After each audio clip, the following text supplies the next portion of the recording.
La Commission de l'Union africaine a rendu public le 15 mai 2023 la signature d'un protocole d'accord avec Gavi, l'Alliance mondiale des vaccins.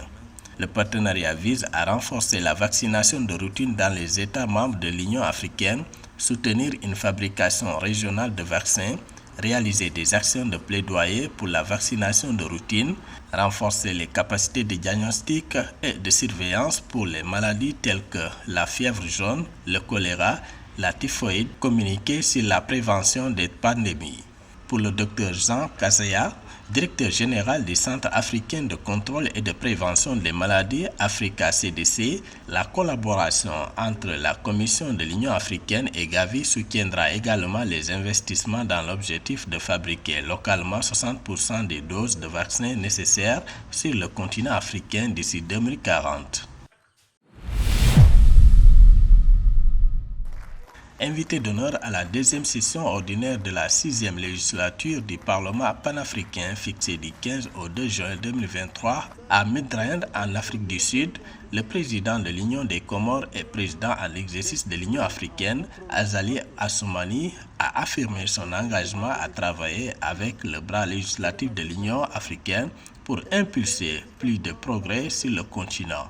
Le président Azali Assoumani a mis en exergue les menaces terroristes, les changements anticonstitutionnels de gouvernement, les crises politiques et les conflits armés qui minent la paix dans divers pays et diverses sous-régions du continent. Pour que l'Afrique se développe et grandisse, la paix et la stabilité doivent prévaloir, a-t-il affirmé, invitant le Parlement panafricain à œuvrer de concert avec les autres institutions de l'UA, invitant le Parlement panafricain à œuvrer de concert avec les autres institutions de l'UA pour relever le défi de la pacification du continent.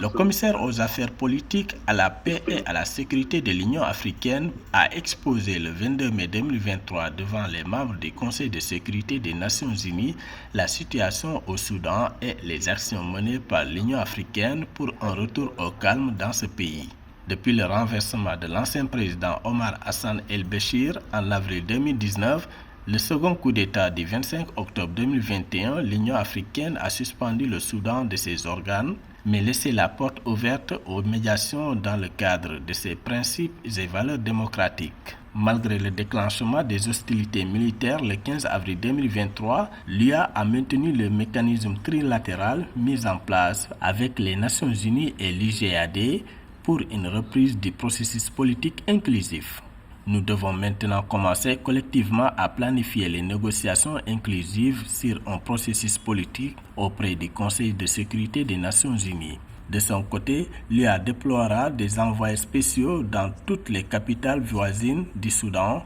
a-t-il indiqué.